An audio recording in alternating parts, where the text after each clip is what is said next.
Everybody, it's time for Beyond the Steps. Thank you so much for joining us this Friday. We are super excited to bring you another amazing show with another amazing guest. If you are a first time viewer or a returning viewer, you already know this that we are a weekly video podcast that talks about everything performance athletics, including gender equity, racism, sex abuse and prevention, nutrition, psychology, and of course, dance, medicine, and science. We are in our fourth season, about to wrap up our fourth season, head into our fifth season, and it amazes me that we have not had this amazing woman on the show with us before. We are talking to Casey Noblet about how we can balance with underlines, lots of exclamation points, training for the future with studio obligations to avoid burnout. As we all know if we are in a studio space, these studio obligations are becoming greater and greater, and they're growing and they're growing, and there are more hours and more hours and more hours. And we have to figure out how we balance what we want to do in the future with what we have to do right now in our studio spaces. So this is such a timely topic as we head towards the end of the year and summer intensive time is coming. Convention time is coming up in the fall. Rest and recovery time could be coming, if we actually let it come, any of that stuff. So we are super excited to have this conversation that we have never had before. And I don't want to delay it any longer. So Bree, would you like to introduce Casey? Yes, our friend Casey's here. She is the founder of Commercial Dance Intensive, which is a training program designed to help dancers bridge the gap from their technical training to the business side of the commercial dance industry. Casey's performed at large venues in New York City, DC, Japan, Taiwan, and Venezuela, as well as TV appearances with Disney, Universal, and NBA's Atlanta Hawks dance team.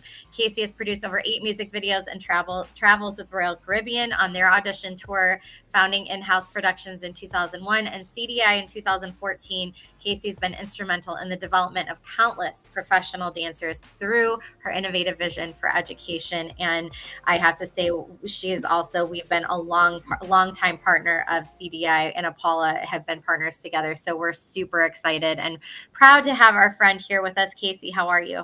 Amazing. I'm really glad to be here and glad to get to chat about this. And thanks for having me. Yeah, no, we're excited. So I want you to tell everybody about CDI and what was the catalyst that led you? Everybody has that moment of like their why. Why did you create CDI? And what led you to do the work that is so much needed in this industry? Yeah, thanks.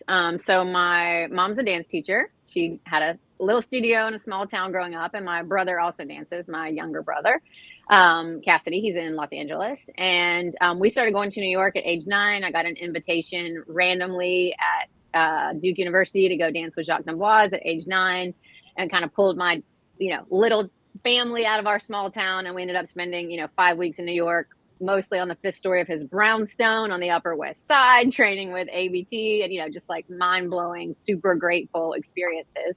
And so what my mom would do is after the summer was over, she would invite teachers down to her studio that we had connected with in the summer. And this wasn't a thing, in the 90s, Right. early 2000s, people weren't doing it. So once I went to college, I started master teaching. I went to school at New World School of the Arts in Miami, and I was, kind of new to Florida.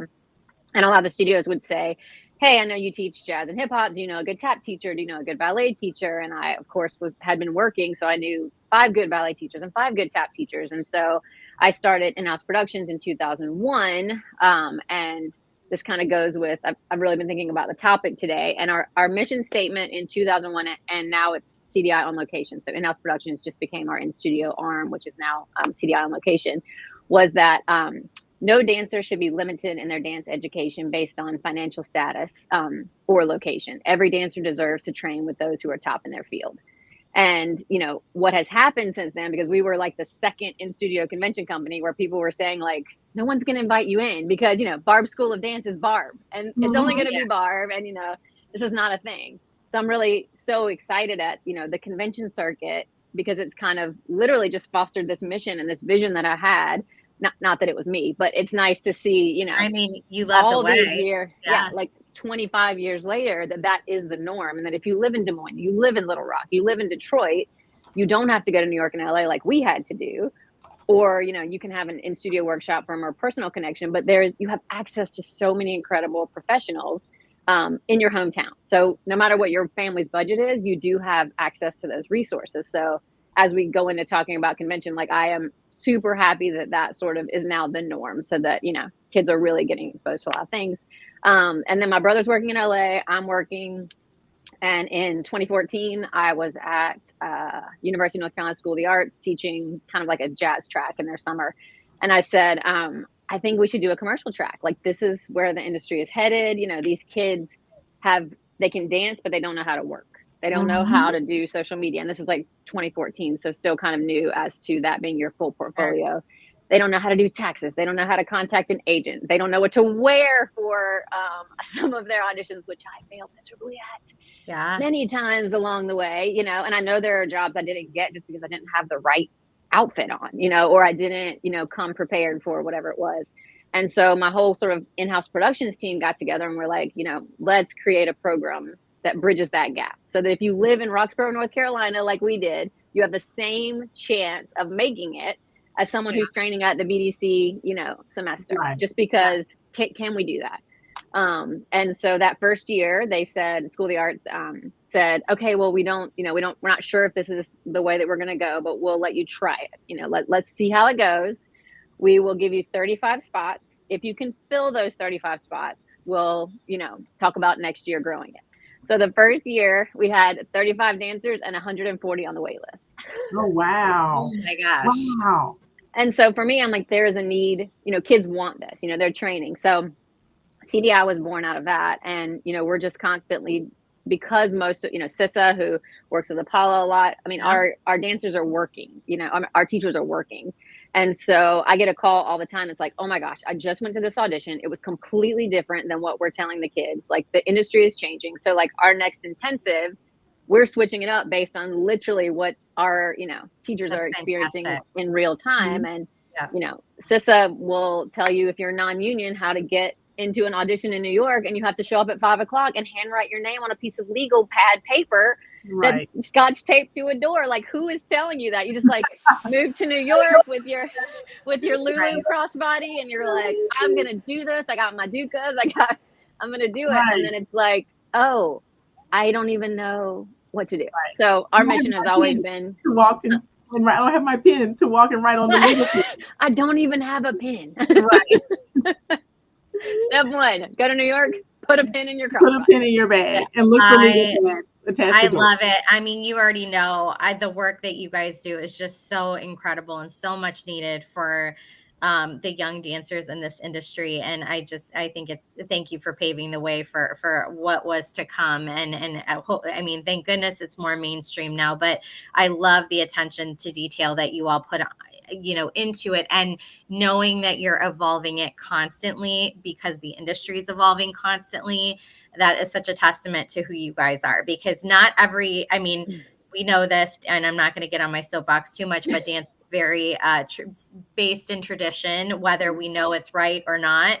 And I love that you all are always, you know, updating the database, so to speak. So that's fantastic. Yeah, thank you. And we just want to give everybody the best chance, you know, and a lot of what we say is that you don't know why you got cut, you know, and we do a, you know, Surviving the Nose seminar with Gia Mongel. And it's basically like, you can't beat yourself up, you know, and if we can maybe do 4 steps ahead of how you walked in that audition, just your headshot stapled right, you know, just things like that.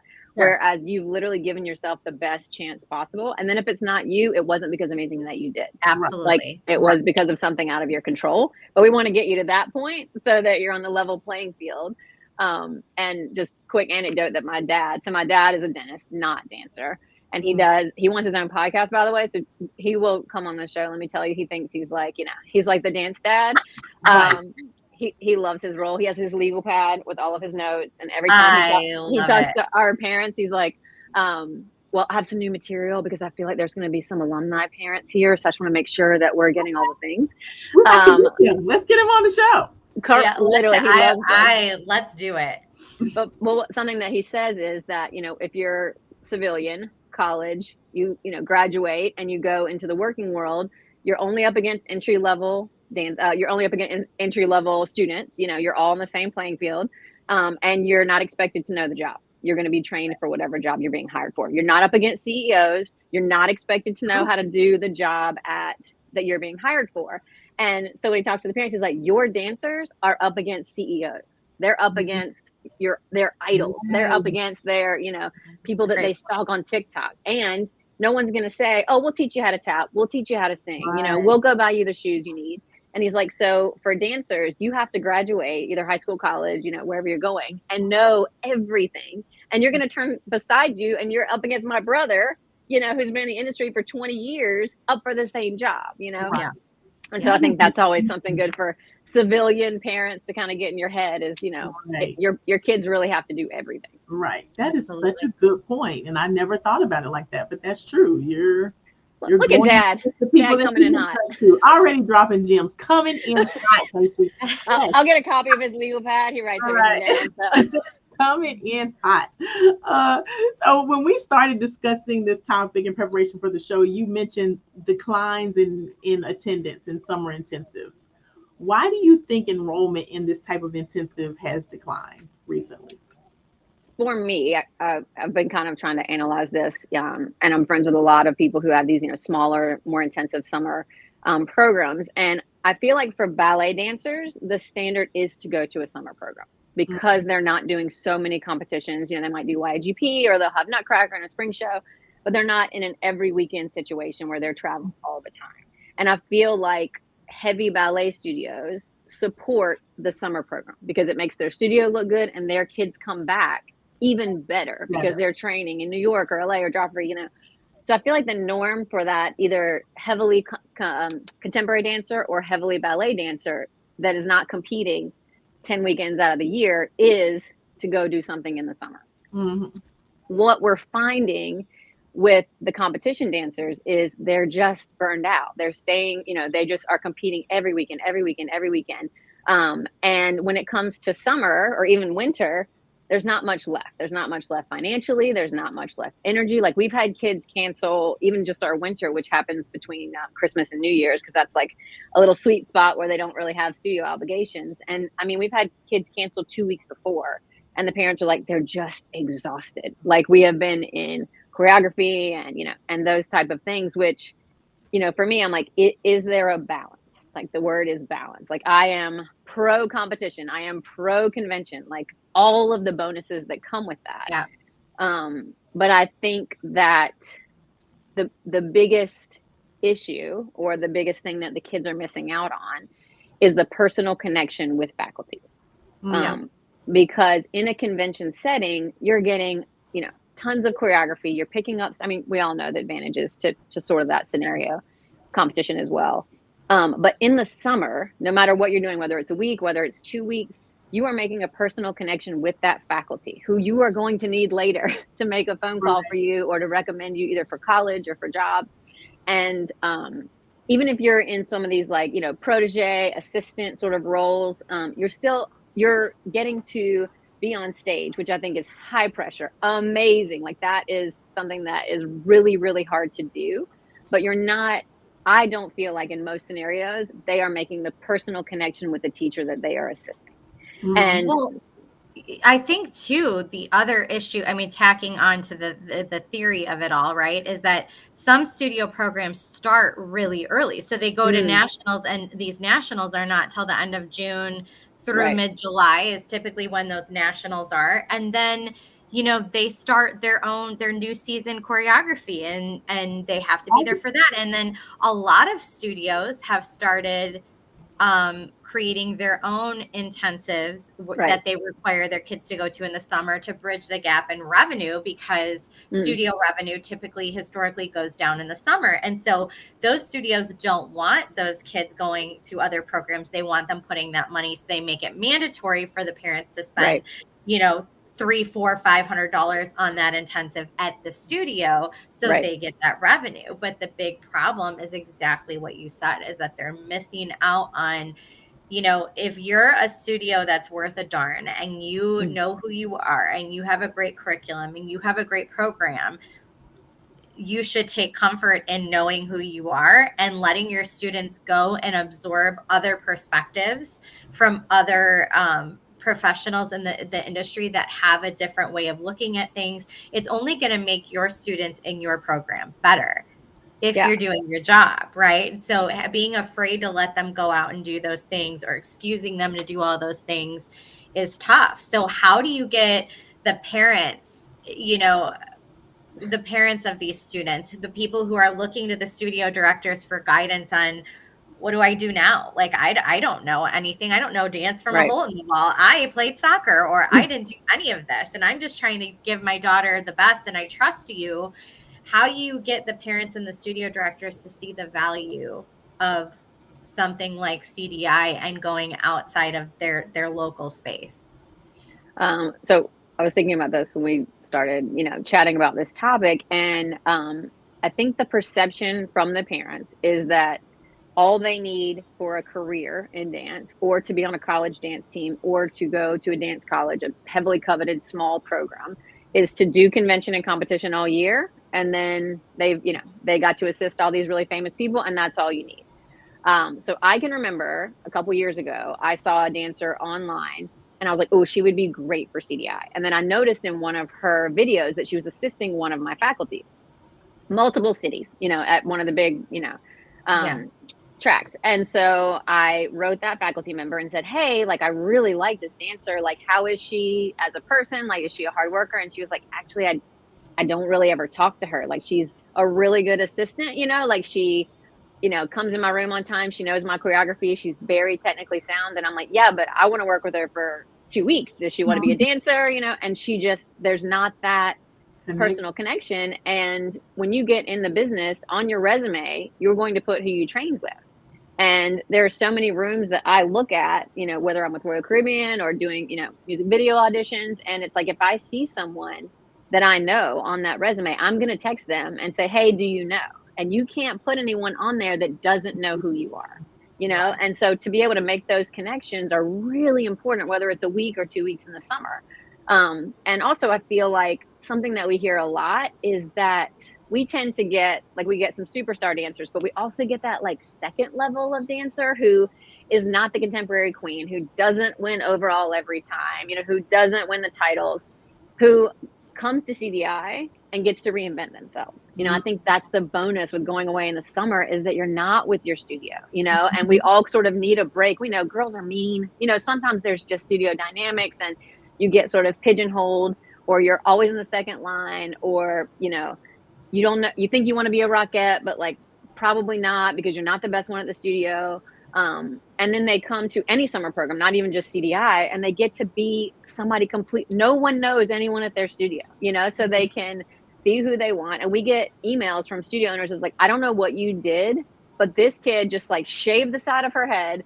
Now she goes by a short name, and she came back like ready to go, like confident. She already picked out her music for her solo. So I think even as adults, we just need a break from the norm every now and then. And I think that, it's really important that in a summer program, even though it's short or, 4 weeks, whatever you go to, you just get to be whoever your true self is without having all of the norm around you, and you may just discover that you're really good at this because you felt comfortable to try it, because you were in front of all new people, You're getting the creative juices flowing, and you have a little bit of freedom to experiment and try things that you've never tried. And I think sometimes those underdogs or those tier 2 performers are the most lethal, because they have, you give them the right opportunity and they want it so bad, and they're so hungry that they will soar, with the right lift there. So I'm all about the underdog,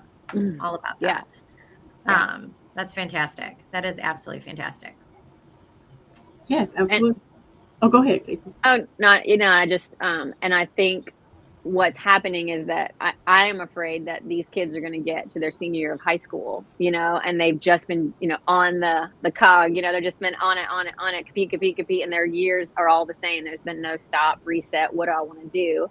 And I feel like these summer programs really are a chance to like, have a breather, but also kind of figure out what you want to do. So before your parents are paying 80 grand for NYU, maybe along the way, when you stop for a second, you realize, like, I don't want to be a professional contemporary dancer. I want to move to LA, or I want to do a training program, one of these trade schools that's shorter. I want to have a gap year. I want to do a professional semester, and I think when you don't stop, some of these parents get into this where, oh my gosh, I'm going to have to pay 70 grand for school for my kid to get a dance degree. And maybe that's not perfect for them, but there wasn't a chance to stop and have that conversation because you're just doing it, you know, like, okay, this is what On you do. Everyone's autopilot. mm-hmm. Sure. It's a lot That of makes money. sense. Absolutely it is. And it's something you really have to give careful consideration to. It's a big decision. So if you're just joining, I'm Bree with Paula here with my friend and co-host Melissa McDaniel Grisham. This is Beyond the Steps, the show where we talk about all things related to performance athletes, from racism, gender and equity, sex abuse and prevention, nutrition, psychology, dance, medicine and science, and more. We are chatting with our friend Casey Noblet today of Commercial Dance Intensive about, how can we balance training for the future with current studio obligations to avoid that dreaded burnout that we all see happening with kids starting at about 12 and 13, unfortunately. So we're really excited to have this conversation. We've already had some great tidbits. So go back and watch from the beginning after this is over. But right now, so we kind of just touched on it with the summer stuff, but I can already see a huge challenge and source of tension with this program, with the studio owners who are offering and or requiring more and more, either trying to retain their students or increase their revenue. How do you calm those fears on the studio side? Do you guys work with the studio directors? Do you kind of form partnerships with the studio so that they work around maybe your schedule and allowing their kids to go, to calm those fears a little bit? Like, hey, I'm here to support your program. I'm not here to take kids from you. Right. But like at the end of the day, we want the same thing for these kids. How do you do that? 100%. I think when we come in to do a CDI on location and they see what we do, which is not what they do. It's completely different, because we're really focused on the back end. We're not even, sometimes they'll ask us to do solos for them for the next year. And we're like, hold on, like, let's connect me with your studio owner. That's not what we do. Like, we You're would love missing to the point. You're missing the point. This is not what we're here to do. But I think that, studio owners offering their summer intensives, like, let's say they have 75 company members. Of those 75, let's say 10 are the ones that really, even 5, that want to go out and do something, and I think providing a summer intensive within your studio is great, because a lot of those kids don't want to dance professionally. They want to do it for fun. They want to be their best. And if you can bring it to them, which is, what in-house production started as, that's the goal. But let's say those 5, 8, 10 top dancers who are like, I want to do this. Like, this is a great marketing tool for your studio, because my, dancer got accepted to Commercial Dance Intensive, to Pay Summer, to CLI, whatever it is. It's a marketing tool, because now you're seeing that, like, your dancers aren't only good within your studio. You're able to promote that, like, they were good enough to get into these, really hard to get into summer programs. And also, I think you are going, for the studio owners, like I said, we're not trying to take all 75. I will probably, like, at your studio, there may be 1, 2 dancers that actually fit sort of what we want. We keep it very small. We only have 40 max this summer, and that's from all over the country. So we don't, we're not going to take all, if we come and do an on location, that's when we can talk, to sort of all of you. But I think if there's a way, if I was, 10th grade and I'm getting burned out and I really want to do something else in the summer, like, have that conversation with your studio owner early. And, when you come back from Christmas or over Christmas break, and say, hey, I think it's really important that I do something. And for me, I'm encouraging them to not do the summer intensive of the competition convention that they've been doing the whole year. Like, they've had that experience, and I know it's fun, and, you get kind of all the perks, which they love some swag. They love to be up front. I love all of that. But you never quite get out of that circuit of, faculty, and it's your comfort zone. You really are, sort of in your comfort zone. But if there's a way, it's a whole thing. Like, when, like, if our studio is going to nationals with this company this year. Right. So we're going to go to like 8 regionals and take all of our kids so they can see us multiple times. And if you got an award in this city, you're not allowed to go to this city because these people need to qualify to get an award. And then the whole nationals, like half the nationals is this one studio that like traveled all around the country in the regionals to get there. It's like, it's insane. And so they spend the whole season with this you know, the Matrix, same faculty, plan. right, with the goal of what? Yeah. Like, what is the goal? Right. Right. And So like winning, it's great. It's everybody wants to win. Like, you're lying if you say you don't want to win these things. Like, come on. yeah. But where's the line? Right. Right. Like, where's the line? Yeah. And I think that what the parents need to understand is there's, over 150 competition companies now. There were 4. I think when we were all coming up, like there was none. There was so if you won, you won. Like there was only 4 really circuits. And now it's awesome to win. And that is an amazing accomplishment. That means that you have worked really hard. But just remember that the national winner of the, contemporary junior solo this weekend, there are 149 other national junior solo winners, and for the parents, I just want to say that is an amazing accomplishment, but it is not the end game. Like that alone is not the path to your kid being a professional dancer. That shows that they can work under pressure, that they're incredible performers, that they put in the work as technicians. But now what is what do you add to that so that they can actually like bridge that gap to college and, the professional world, because that can't be it. And so, if a student, has that, you need to communicate with your studio owner and say, hey, I really think I want to do this. I think it's good for me. I think, this is the program that I'm interested in. Please look at it and see if you, know any of these faculty, or if you think that it's good. Because in the end, the studio owner is your mentor. They're your second mom. They're the ones who, want the best for you. So don't discount them in the conversation. Include them in the conversation, or say, I want to do something. Can you help me find something? Exactly. And the relationships are very personal, and we can get very attached.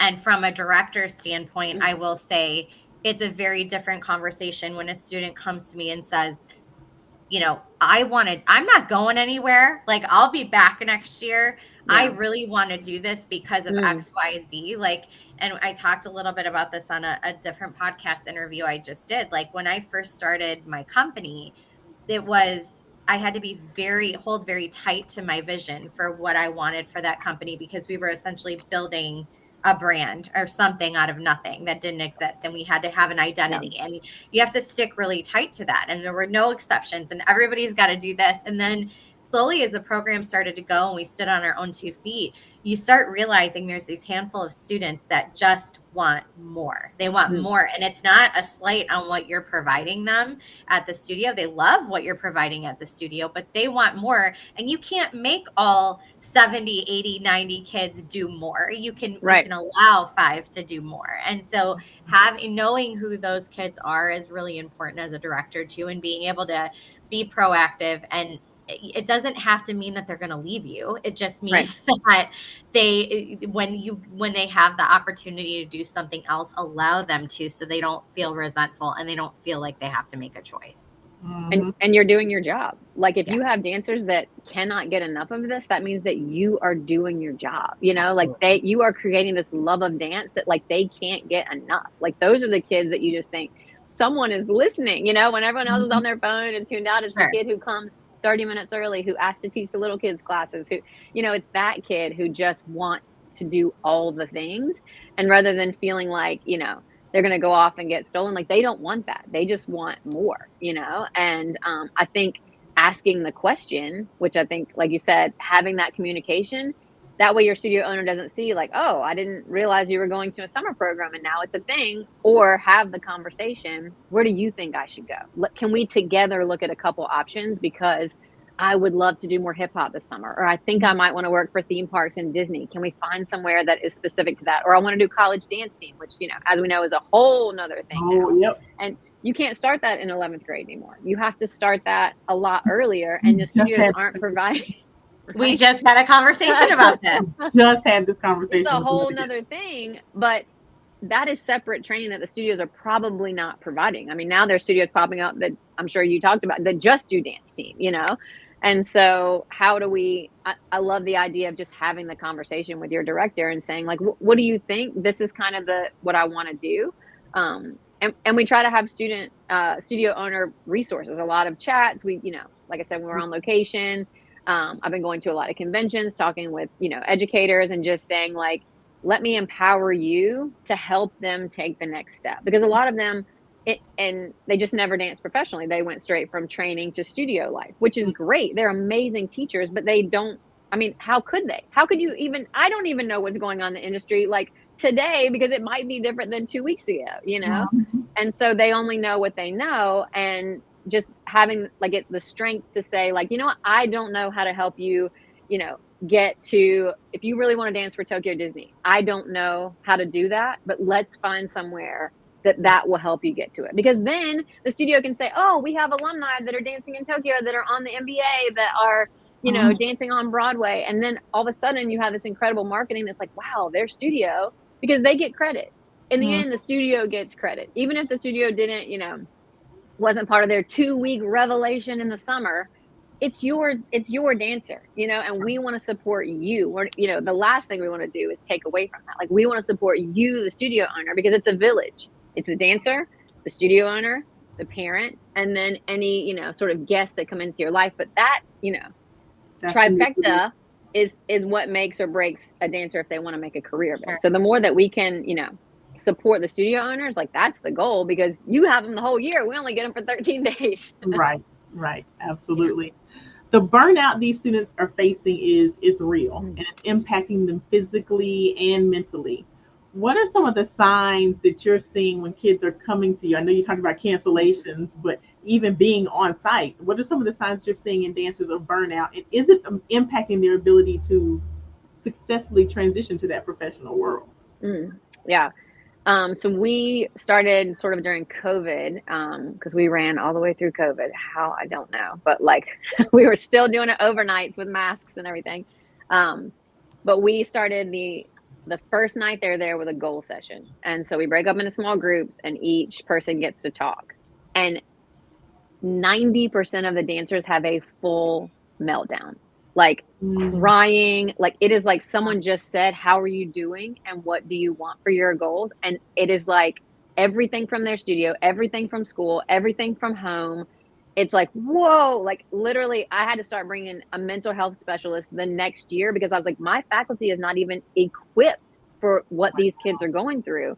And, you know, at first we thought it was just COVID, but it is every year since then. You know, we're way past COVID now, and the stress of that.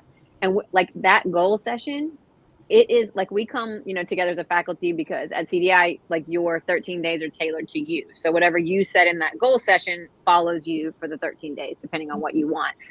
And so we all get together as a faculty, and we're all just like the pain that we feel, because these kids are struggling. And I mean, they're putting a good face on, you know, like they do the thing. And then as soon as someone stops and they're in a position where they don't know anyone in the room, and no one can say, well, that's not how it happened, or she didn't say that, or, you know, you didn't come. It is like everything comes out. And I think that's when we started, like I said, bringing in a mental health professional, because we're like, we don't even know what to, we want to help these kids, because clearly the mental health aspect is not being fulfilled, because they're, and you know, when you're exhausted, everything is overwhelming. Right. And we, you know, we get them at the end of July. They've like just finished all the madness. And for us, it's almost just like we get emotional about it, because we're like, dance should be fun. Like, this should be something that gets you out of bed. This should be something that like you watch on TV, and that you listen to music and you're choreographing in your head. Like, we all do this because it brings joy to our life. And the sadness that you're feeling, or the stress, you know, is not productive, and you're going to quit.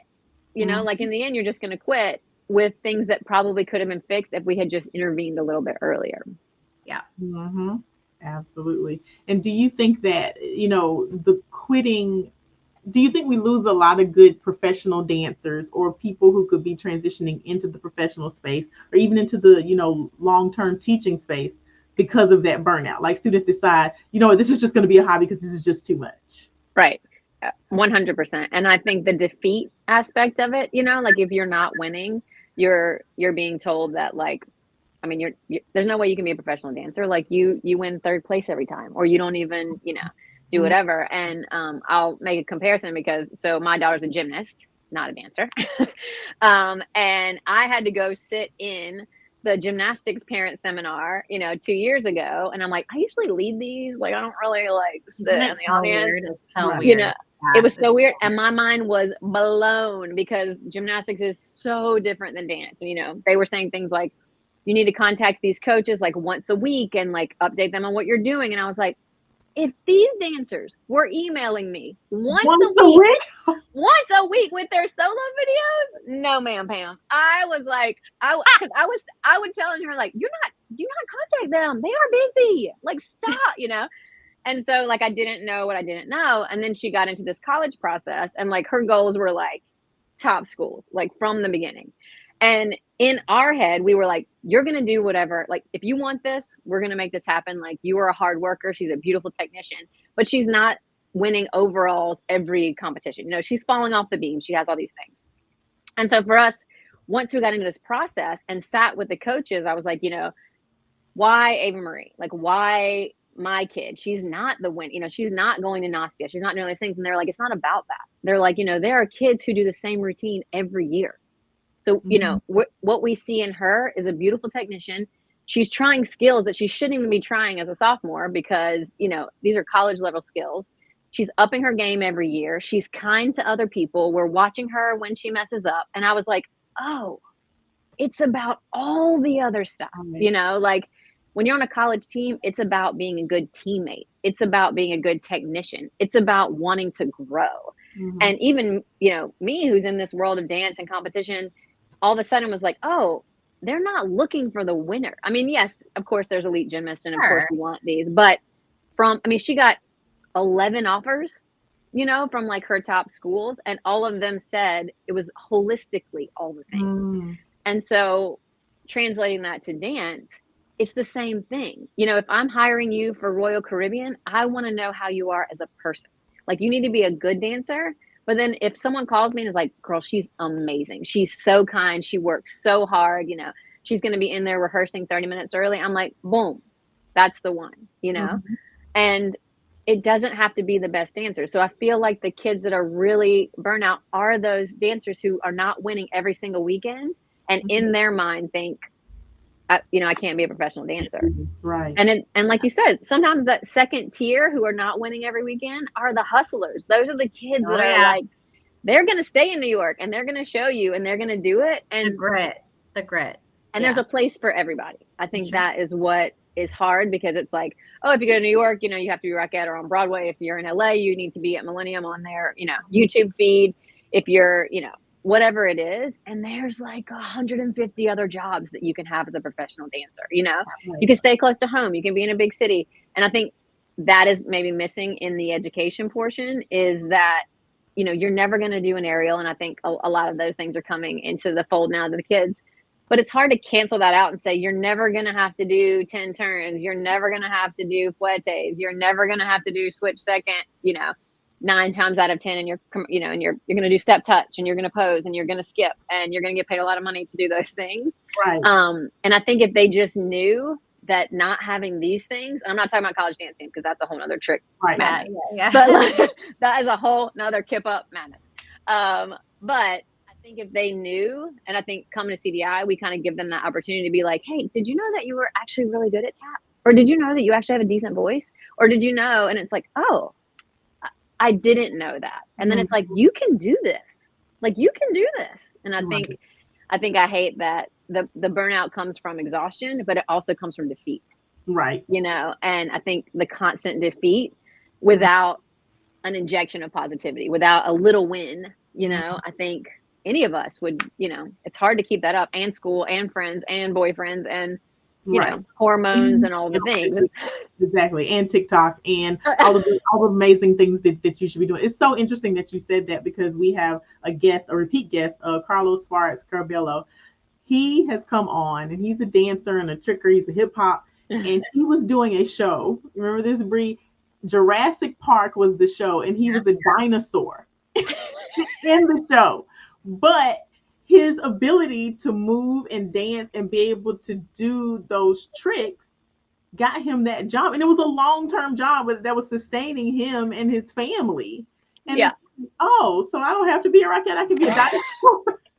Yes, you can. You can be a dinosaur. Yeah. You get paid really well. Yeah. You get paid really well for being a dinosaur. If you're just now tuning in and you just heard dinosaur. There was We are not talking about we're not dinosaurs. talking about dinosaurs. Please go back and watch the beginning of this Like, episode. what did I get into? See the context of that comment. You can find this full episode from the beginning on YouTube at TP Dance Creations or at Apollo Performance, so you can see how we got there. Please contact somebody, tell them to tune in now. We are dropping gems about being able to balance the future wants and training with the obligations that you have now as a studio in the studio and not burn out. There's still a lot of show left, so please make sure you share and comment. We want to know what you think. Next question.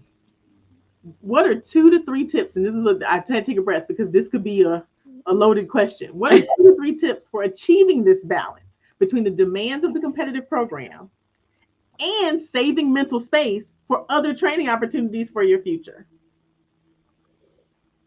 I'm going to go back to communication with your parents, communication with your studio owner, communication with your high school dance teacher. Like, who do you have in your life to help? And I think not enough kids that I see are taking control of their own future, and they're kind of just going on what they see and not really what they want. And so I think just having that to say, like, hey, I want to do this, but I'm really feeling burned out. Like, I love it here, but like, by the end of the season, it's not fun. Like, I really want to do things in the summer, or I want to take a vacation with my family just to like reset and have a life. I want to go to prom. I want to do these things, like, but it's on a competition weekend, or it's this, it's that, like I said, I have a competitive gymnast. So I'm in like mom mode too of, gym commitments and also trying to balance the family and her get committed. So like I am, with the studio owners and CDI director, but I'm also a mom of, who is in the competition circuit in a different way. But I think just saying, like, sitting with yourself as a dancer, even as, a young dancer, and saying, like, what do I want right now? And we've had a lot of dancers that just quit competition altogether just to focus on their career. And I hate that. Like, I don't want that to be it, where I compete or I train for the future. Like, I don't think that those things are, mutually exclusive. I think you can do both. But I think it's just having that conversation, making sure you're at a studio that supports you, but the first step is just having the conversation. And if you have a studio owner who's like, absolutely not, you need to be here all the time. Like, sorry that this is what you want to do. Is there another resource at the studio, a competition director or someone that you can sort of have a first pass at? Because I really think that if you, as a dancer, come to your parent or your studio owner with a plan. So that's what I always tell my kids. They'll say, like, I want to do this, but my mom's absolutely not going to let me. We're at CDI. And I'm like, then you do all the research. How much does it cost to live in New York? How are you going to find a roommate? How are you going to pay for school? Are you going to get a job? How are you going to pay for shoes? How are you going to pay for classes? Like, how much are you going to come home? Who's going to pay for this? And if you can do all the research, your, mentors and your parents are going to be way more open, rather than you being like, I think I want to move to New York when I graduate. Like, that sounds like a really good plan. And it's like, okay, well, what are you going to do? Like, how are you going to find a roommate? Where are you going to live in Harlem? What is happening? Yeah. But if you've already done the research, it shows me as a parent or a studio director or whatever that, like, I'm not just saying this, like, I've done the research. I've talked to Casey. Like, we are constantly on the phone with parents, all of our faculty. And, if you, like, our alumni is in LA, you call Cassie, taking you to lunch, helping you because she thinks she wants to move to LA, like, we're that resource of like, what can we help you put into words so that you can have that conversation with your parents? And it may not go your way, but the best chance you're going to have is to do the research, figure out how this works, look at the competition schedule for next year and say, hey, I have something that I would really like to do on this weekend. It's, for my future. Is there a way in August that we can start planning for March? Because this is really important to me. And it could be a yes or a no, but rather than like, I need more time, like, I'm burned out, it's like, right. What's the I also want to jump in with the caveat, like the other side of this coin, just because I don't want this conversation to lead to a bunch of divas being born at the studio competitive level either, and saying like, I am going to do this now because I want to, and this is what I want for my life. Like, it is, you also have to know, like, this is, you signed up for a commitment, right? Mhm. 100%. Hopefully the expectations were outlined to you in the beginning of the season when you chose to sign up for it. And so what we're saying is there's a certain element of like, look, like burnout is not a planned thing. Like if you're feeling that, you have to communicate that. How can we get around that? And I also just had this conversation. Pay attention to how your studio director responds to that, because if it is responded with like, I don't care, then, and this is what it is, then, you know, you may need to reevaluate some things for the next year. But also like, you can't just go in and expect the whole program to shift to accommodate your wants and needs as well. And so I 100%. think there's got to be an expectation of compromise there. And it all stems from, as Casey said, really great open door communication. But I think you have to manage those expectations on both sides. I just want to make sure we're putting that out there. Right. Yeah. And as a team member, you're, you know, you have to think about your other team. And so if you just went through 2 weeks of choreography with a guest teacher, and then the beginning of September, you're like, yeah, I'm not going to be here for so-and-so. It's like, well, if we had that conversation before we did all these things, so really look ahead and take other people, you know, into consideration. And it may, you know, require sacrifice from you too. Like I may really want to be in this piece, but what do you want more? Like you have to pick and choose. Like maybe I'm not at choreography and I'm not in this piece for the season, but I get to go to CDI, right? Like, so you also have to realize that your vision for yourself and where you want your life to go may require some immediate sacrifice that isn't very appealing, but it's the long game. It's the greater good, right? So just making sure we're highlighting that. Yeah. No, I love that. And I think that's part of being a professional dancer. There's always a sacrifice, you know, there is, can I go to this audition or do I have to go to work today? You know, like your life as a commercial dancer is always going to be, you're going to have 2 jobs that overlap and you have to choose, you know, like you have to hire your friend or not hire your friend. Like there's always that. And if they can learn that at a young age, that like, if I want this, you know, I think that's a really good point, that like, no, you can't be in this piece because this is going to go, you know, this is our big group piece. And I really like that analysis of it. Like just be willing to, if they're going to give up stuff for you, you also have to give up stuff for them. Right. Absolutely. Yeah, that's great. Absolutely. And I think I definitely want to touch on this before we move on to homework, when talking about these choices and having to make these choices. And do I want to be here for choreography or go to CDI? Or do I want to, you know, do X, Y, and Z? Do I want to cut back in my competition season so that I can make time for X, Y, and Z? There may be consequences, and there may be feelings of letting your teachers or your teammates down. You know, I've decided to go do this thing and not this thing. What advice do you have for young dancers and parents in this area who are having that kind of guilt around the struggle decisions? I mean, I think you have to be a little selfish at some point, you know, not as a whole, but you have to have your 5-year plan worked out. Like if you want to be on a college dance team as a freshman, you're going to have to give up things so that you can make that plan, because your bigger dream is here. And I think, and I'm going to say it, but I feel like of the 50 members on your, let's say there's 10 seniors, 1 is going to go professional. Sure. You know, maybe 1 goes to college dance team and the other 8 or 9 are just doing it because they really love it, you know?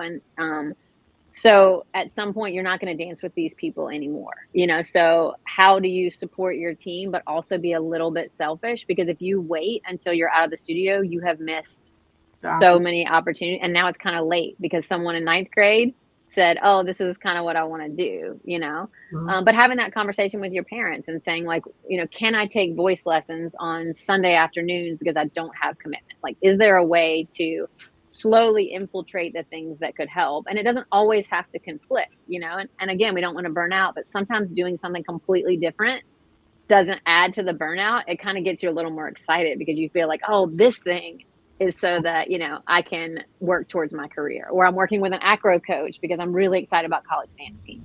You know? And I love what you just said, take the emotion out of it too. And of course your plan is going to look different, because if 9 out of the 10 of you are really okay with the status quo, and that's totally fine. Yeah. They love this and they're going to graduate and they're going to move on to college and that's the end for them. That's great. But of course, logically, your plan is going to look different if you want to do this for your life. And so allowing yourself that space to go, it is okay that my plan is different and this is why it's different. It takes the emotion and the guilt out of it. And you're able to just say, look, I'm going to fulfill my commitment as much as possible, but I have this different goal that needs my attention. Because if I don't do it for myself now, nobody's going to do it for me. Mm-hmm. Right. Yeah, and it was doubly hard for me because I had my mom as my dance teacher. She gave up choreographing on me at like age 13 because I was like, oh, I'm so much better than you.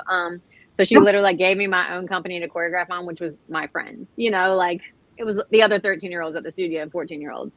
And so clearly, I'm in Roxborough, North Carolina. I'm the only one who wants to do this. You know, like this is 19. We won't talk about it. The late 1900s, Late as the kids 1900s. say. Yeah, it was in the back in the late 1900s is when I started choreographing. That's hilarious. But it was so hard because it was like everyone's at the lake instead of at rehearsal because they want to go jet skiing, you know, and I want to be here. This is what I want to do. And so I had my mom as my dance teacher, which is already, you know, hard enough because you're balancing that in the studio. Plus you're working with your friends. Plus none of your friends really want to do this. And so I have been in that position and it's hard, you know, it's not fun, but I look back now and I'm like, man, I do this for a living. Like I get paid to dance. I get paid to teach. In the long run, did I do it perfectly? No. Did people get mad at me and say I was teacher's pet and that I was doing, you know, it was a lot. But in the end, like I got to do what I wanted to do, you know, and, you know, I laugh with my husband because I'm like at 13, at 12, I knew what I wanted to do professional and not, you know, civilians have a lot of times you don't have that path. Mm-hmm. But those of us who do, you know, we've been working for it. And, you know, my brother always says, when he's in our parent seminar, he says, you know, a lot of parents will say, well, what's your fallback? Like, what are you going to fall back on as a, you know, dancer? Like, what if you can't do it? And he's like, your kids have been training twice as long as you trained for your job. And no one said like, oh, I want to be, you know, a journalist. And it's like, well, what's your fallback? No one asked you. And you've never been a journalist. You've never even trained. You took 3 journalism classes in college. And then, you know, they're like, this is what you want to do. And so I think it's so interesting because when we as dancers graduate and move into the world, we are so more prepared for these jobs than our parents were at whatever they ended up doing, you know? And so, you know, giving them that empowerment of like, yeah, you can do this. Let's do this. Like, let's figure this out. Like, let's get the resources. Let's watch the podcast. Let's, you know, learn about as much as we can. Because if you've got your parents behind you being like, dude, you can do this. Like, it's not about winning every weekend. Like, you want to be a dancer? Then let's figure this out. Let's make it happen. Yeah. Oh my gosh. So great. How can we balance training for the future with current studio obligations to avoid burnout? That has been the question of the day today. We have our friend Casey Noblett with us, founder of Commercial Dance Intensive, CDI, as it's fondly referenced. And this has been just such a great conversation and so much needed as we're really headed into that transitional period of summer and people are thinking about how to extend their training throughout the summer, maybe outside of their studio walls. So really great conversation to go back and have with parents, studio directors, and your dancers and performance athletes in general. I think it's really beneficial. So make sure you go back and watch from the beginning. But right now, Melissa, let's get to homework because Casey, as you may or may not know, we do homework every week on this show. And this is a big segment. Yes, so this is the first time on here, so you haven't had the homework experience. Right. We give our guests homework, one small thing that they can do to make progress in this area or learn more between now and our next show, which is next Friday. So what is your homework for our viewers today, Casey? I would like our viewers, whether it's parents, dancers, dance studio owners, to research 5 careers in the dance world that you did not previously know about. So seek out 5 performance opportunities, long-term contracts, and figure out where their alumni went to school, who their directors, producers, choreographers are. Just to give you a better sense, I think just starting to sort of pull the curtains back of how many opportunities there are in the dance world will A, give you more confidence, and B, give you more initiative to reach out and to do the research and the homework, you know, to figure out how to help your dancers or to help dancers sort of steer in the right direction. So 5 jobs. And so The Business of Show is a great resource. Our faculty member, Adam Cates, wrote the book, The Business of Show. And there are, it's on Amazon. a gazillion pages of jobs.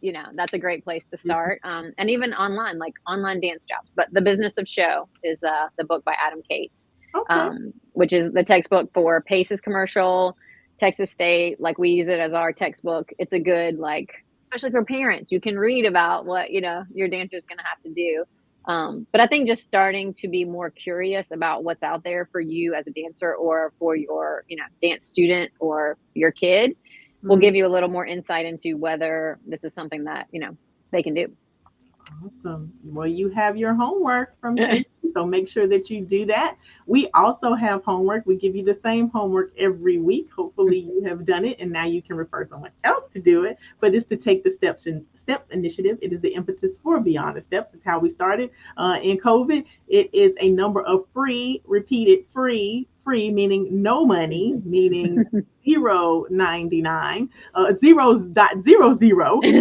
free, courses that are created by experts in different fields: racism and equity, psychology, nutrition, dance medicine, and science. And they are all there for you to take for free at your own pace. So please, no pressure, but there is pressure to go and do your homework and at least start and make sure that you have it. Casey gave us one of the guest resources, The Business of Show. It's available on Amazon. So picking that up is great. And Casey, how can people get in touch with you and learn more about CDI?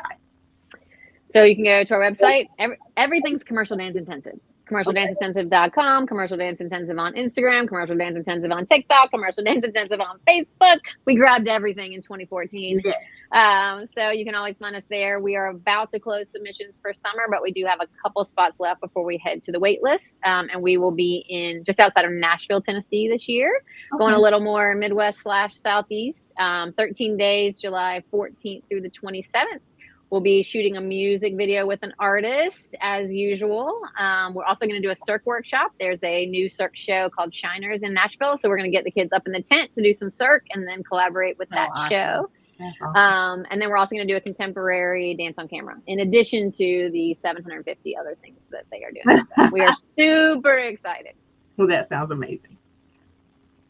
Everybody check out commercialdanceintensive.com. There's still time to enroll in what they have going on this summer. It's a fantastic program. Go back and listen to the show from the beginning. I promise it's worth it. Thank you, Casey, for being here. Thank you. All of your insight. I'm really, really excited for people to hear this episode. So we really appreciate your time, energy, and talent and sharing that with us today. And I want to say a big thank you to studio owners. I know we've talked a lot about balance, and I'm sorry if you now have a line out your door during, office hours for dancers to talk to you. But what you are doing is producing some of the best dancers we've ever seen. Like, this is 2024, and the talent that is out there is incredible. So you're doing a lot of things right. So please know that, the takeaway is, how do we support you and make your dancers even better? Thank you for saying that. And thank you to all of you for watching and staying with us today. We are going to be back next Friday with another episode of Beyond the Steps. We're coming to the end of season 4 here, so make sure you catch up on all your Beyond the Steps. You have your homework from Casey. You have your homework from us. And until next week, we hope you continue your journey beyond the steps. Everybody have a wonderful weekend. Bye.